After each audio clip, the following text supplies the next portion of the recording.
Hi, so this is going to be a little bit of a bonus material for the course, and what I wanted to talk about is how to get information from your PSDs and then put it into your CSS code or your HTML.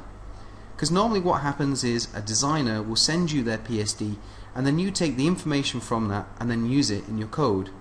So let's take a quick example. Let's use font sizes and also font family. So just by pressing T, I can select my text tool. It's just over here. And then I can just click on any of the text I want to learn about. So clicking on online portfolio here, which is our little tagline, I can see that I'm using Arial font and it's 18 points. Now that can easily be, maybe Lucida Sans or any of the other fonts that are available. So now let's go to the code, and what we can see from here is that the background color, which we'll look at in just a moment, is C0, and the font family is Lucida Sans and Arial. So like I said, you can find out the font and the size from there. Now what we're looking at is actually this part here. So what we want to do is we're just going to go to View Source, which is here, and I'm in the Chrome browser, which makes life very, very easy. And then I click on stylesheet.css, which brings me here. Obviously you can open it in Dreamweaver or whatever editor that you're using. So like I said, we've got 18 points here, and this is the header tagline, and then the actual font is inherited from the body. So we've got font 18, which we got from here, and that tells us just here, just the size. Let's take a look at the name now. So click on name and we can see that's 72 pixels. Back to our CSS, and you can see here font size 72. So that's how you get the font sizes, and next we're going to look at the color.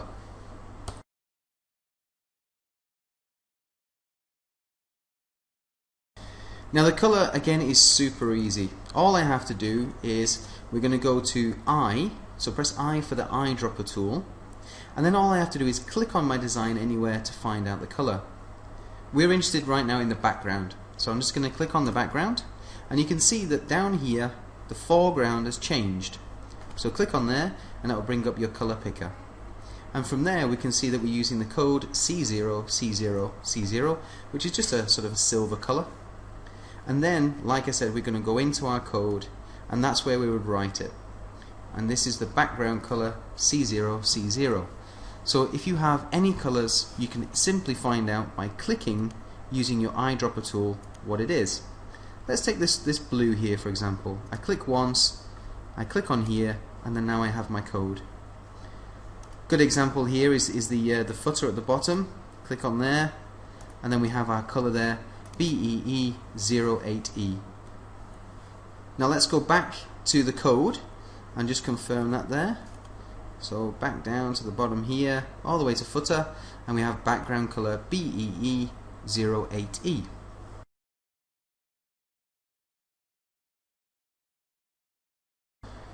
Now the next part is actually about gradients. Now in this first course we don't normally use gradients, but it was a special request from someone who took the course, so we're happy to show you how to do it. Now let's just take an example of using a gradient for the background. So I've just created a gradient here. Now I did that just using two colors. So again, I just picked one color, then a second color in my picker here, okay, and then you just use the gradient tool, and then all you do is you click and hold and pull down like that, and you'll create a gradient. Alright, so now if we want to put that into the code, or if it was the PSD originally had the gradient, we need to find these color codes and put them into something that will create a gradient CSS code. So to do that, we need these two colors. So again, back to the color picker, pressing I, we're going to click on the first part at the top, and then we've got the color code D7, D7, D7, and at the bottom click on there and we have the color 909090. Now one of the tools I love to use is a website called ColorZilla, and ColorZilla is a great little program. If you just click on here, it will take you to the gradient producer. Now normally what I do is I just click on these colors and then I just delete them, because we want to just do a linear gradient from one color to another. I can obviously use some of the presets, but we want our own. To do that, first of all, I'm going to go here, just click and then put in D7, D7, D7. Click OK, and then click on the end color, and then we put in the second color, which was 9090. Click OK, and then we have this beautiful gradient that I can literally just copy and paste and replace. For example, in what we're going to do now is the background. So I'd actually just copy and paste it, and I would replace this line here with the code from here. Very easy. And the great thing about that is we're not using a picture, and it means that our website will load faster. So give it a try. I'm sure you'll like it.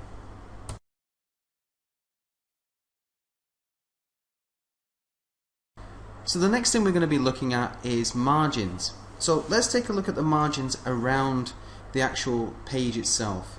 So if I just drag a line here, and I'm using the marquee tool, so you can just press that by pressing M. Alright, I'm just going to grab a little bit like this, and then I'm just going to move this box over. Now you can see that it's the same size.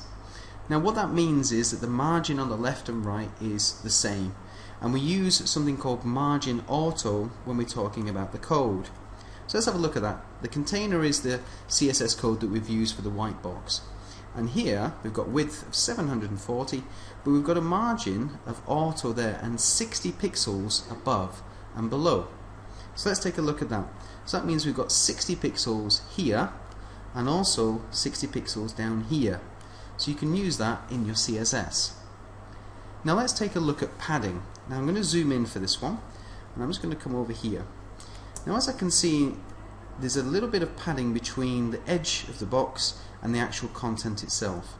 So I need to know exactly how big this is. To do that, I'm going to go to Window and then Info.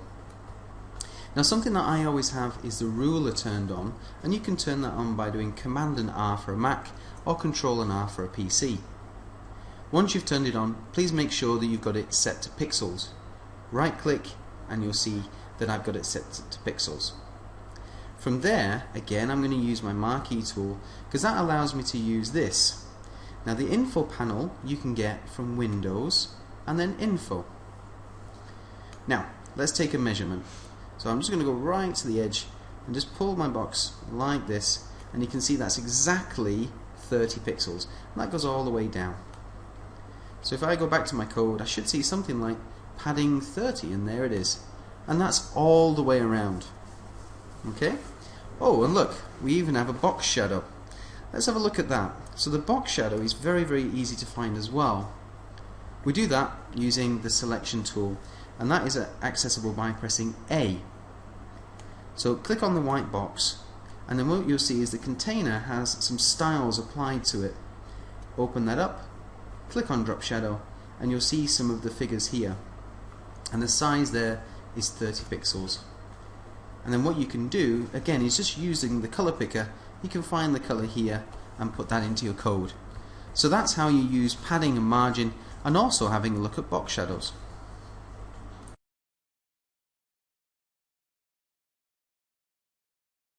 Now, just to finish off this requested bonus material, I want to talk to you about opacity.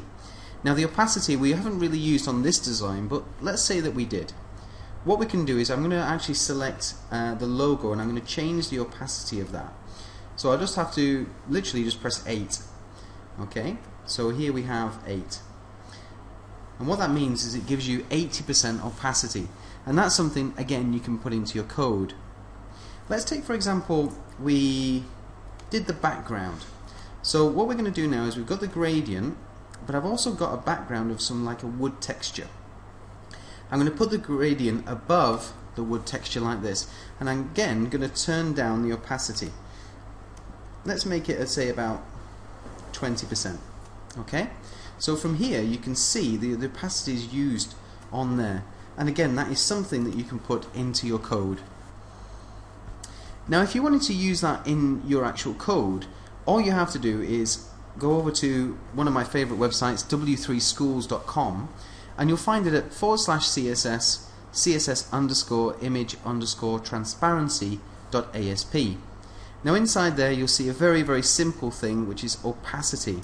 Now you do have two versions here. One is for modern browsers and one is for IE8 or even earlier. So you can do things like hovers, and also you can use this on backgrounds as well.